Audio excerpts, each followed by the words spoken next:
Quando falamos sobre a salvação pela graça, às vezes algum pode ficar perguntando, por quê? Hoje vamos falar um pouquinho sobre a queda do homem. Esse assunto encontra-se no 3º capítulo do livro de Gênesis. Muito bom dia para você que nos acompanha. Como fazemos todos os domingos, estamos sempre com um vídeo novo falando de um assunto específico da Bíblia. E hoje vamos falar um pouquinho sobre a queda do homem. Você que ainda não se inscreveu no nosso canal, faça a sua inscrição, clique no sininho para receber notificações de novos vídeos, compartilhe esse vídeo, curta, enfim, nos ajude aí a levar a palavra de Deus para mais pessoas. Também estamos no Instagram e no Facebook. No Facebook eu posto o texto da Bíblia durante a semana e assim você vai lendo a Bíblia comigo. Eu lembro a você que lá no nosso canal nós temos todo o Novo Testamento disponível para você em vídeos, capítulo por capítulo, para que você possa aí ir assistindo, compartilhando, curtindo, enfim, nos ajudando a levar a palavra de Deus para todas as pessoas. A queda do homem é um assunto fundamental para que se entenda a história da redenção e a necessidade da graça de Deus.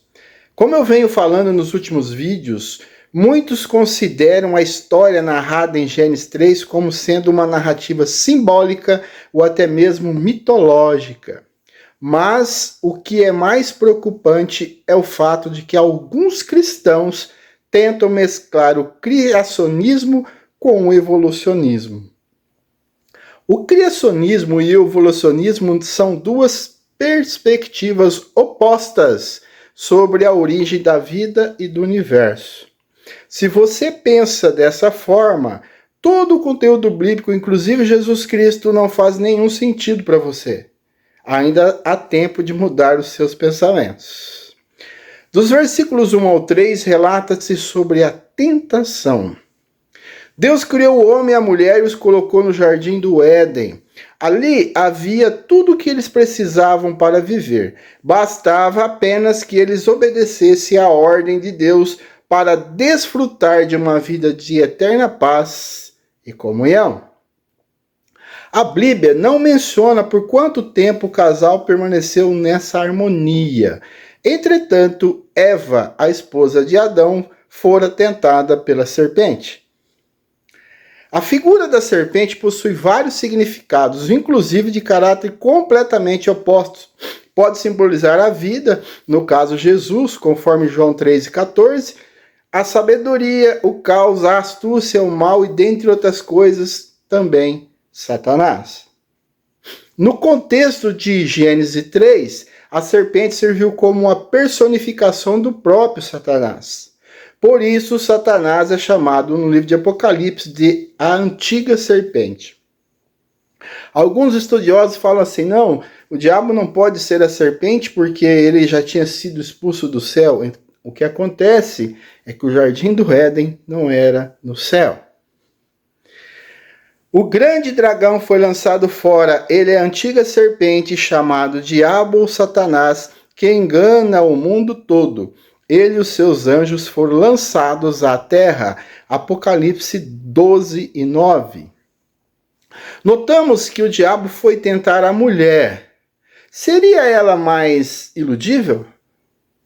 Na verdade, o tentador queria afrontar a ordem criada por Deus, onde o homem deveria exercer liderança. Isso ele fez e faz até hoje. Os lares estão sem rumo por conta da falta de liderança. Temos homens que estão ficando à mercê de tudo, a mulher tem que controlar tudo e eles estão ficando sem participação naquilo que Deus determinou. O inimigo induziu a mulher a usurpar a autoridade do homem. Mesmo assim, o homem é colocado como principal culpado pela queda por ter obedecido a sua mulher sem questioná-la. Ao tentar a mulher, Satanás distorceu a palavra de Deus. É assim que Deus disse, não comereis de toda a árvore do jardim? Gênesis 3:1. Eva respondeu que a ordem de Deus lhe havia permitido comer do fruto de todas as árvores do jardim, exceto do fruto da árvore do conhecimento do bem e do mal. Essa árvore estava plantada no centro do jardim, ao lado da árvore da vida. Deus falou que se o homem desobedecesse a sua ordem e comesse do fruto da árvore do conhecimento do bem e do mal, ele morreria. Entretanto, a serpente argumentou que se o primeiro casal desobedecesse ao Senhor, certamente não morreria. O diabo veio para matar e destruir. Muito cuidado com as promessas, ele é o pai da mentira. Ele não tem escrúpulos. Ao tentar Jesus, prometeu todos os reinos do mundo. Se ele foi capaz de oferecer isso para Jesus, imagina o que ele pode te oferecer. Esse é o modo de agir de Satanás até hoje. Ele usa a palavra de Deus de forma distorcida e depois acaba por fazer com que o homem desacredite nela.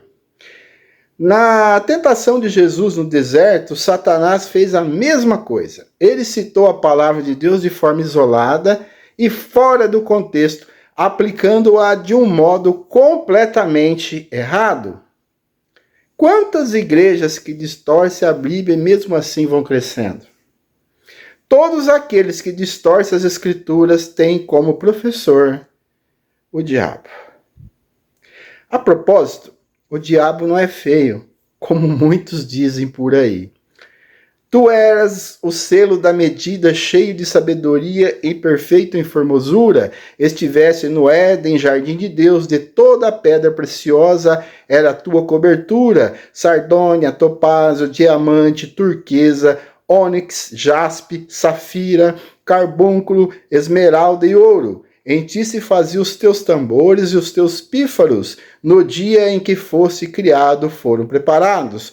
Tu eras o querubim ungido para cobrir e te estabeleci no monte santo de Deus. Estava no meio das pedras afogueadas andava. Perfeito eras nos teus caminhos, desde o dia que fosse criado, até que se achou iniquidade em ti. Está em Ezequiel 28, 12 até o 15. A desobediência de Adão e Eva nos mostra que eles desejavam também o lugar de Deus. A serpente disse à mulher que quando comesse o fruto seriam como Deus. Esse comportamento revela o conceito do pecado. Eles não confiaram em Deus e transgrediram a lei divina. O pecado de Adão e Eva é conhecido como pecado original. Após comer o fruto, seus olhos se abriram. Eles perceberam que estavam despidos. A nudez na Bíblia geralmente aponta para um estado de fraqueza, necessidade e humilhação. Eles se sentiram constrangidos pela nudez e culpados pelo que haviam feito e procuraram se esconder da presença de Deus. Essa culpa é a consciência que Deus nos dá para sabermos que precisamos pedir perdão. Você já se reconciliou com Deus? Ainda há tempo. Deus pergunta onde eles estavam. Obviamente, ele sabia, pois nada pode ser encoberto dele, pois ele é onisciente. Mas ele pergunta: quem te mostrou que estava nu? Comeste tu da árvore que te ordenei que não comesses? Gênesis 3 e 11. O homem tentou colocar a culpa na mulher, e a mulher tentou colocar a culpa na serpente. Ainda hoje é assim, a maioria das pessoas tenta colocar a culpa no outro e ninguém assume as suas responsabilidades. Adão ainda tenta jogar a culpa em Deus, dizendo que foi a esposa que ele havia lhe dado que era culpada. Todo pecador age dessa forma. Culpa seus irmãos, seu líder, sua igreja, seu vizinho, enfim, ele acha que é o dono da razão. Um ponto a ser destacado é que Deus não interrogou a serpente, ele apenas a condenou. Para a serpente, aqui é importante entender que o texto traz uma dupla referência que envolve a serpente e principalmente Satanás, que se personificou na serpente. Para a mulher, o juízo de Deus sobre a mulher resultou em conviver com um processo de parto doloroso. Já para o homem, O juízo de Deus sobre o homem resultou na frustração da sua atividade como provedor. O homem não teria mais o mesmo relacionamento farto e prazeroso com a terra, de onde ele tira o seu alimento.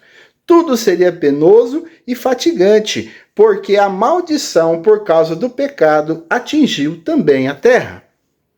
Todavia, nesse mesmo contexto, Deus, através do seu imenso amor, anunciou uma nova aliança, a aliança da graça, que seria cumprida por Cristo, através do qual o homem poderia ser justificado e santificado. O apóstolo Paulo disse que através da ofensa do primeiro Adão, todos os homens se tornaram pecadores. Mas a graça de Deus, através da obra de Cristo, foi muito maior do que a desobediência, o julgamento e a condenação de Adão. Isso está lá em Romanos 5, 12 ao 21. É esse Jesus Cristo que está lhe oferecendo a salvação. Não se esconda como Adão e Eva. Ouça a voz do Senhor, confesse seus pecados e venha usufruir dessa graça. Um bom dia, que a paz do nosso Senhor Jesus Cristo esteja com todos.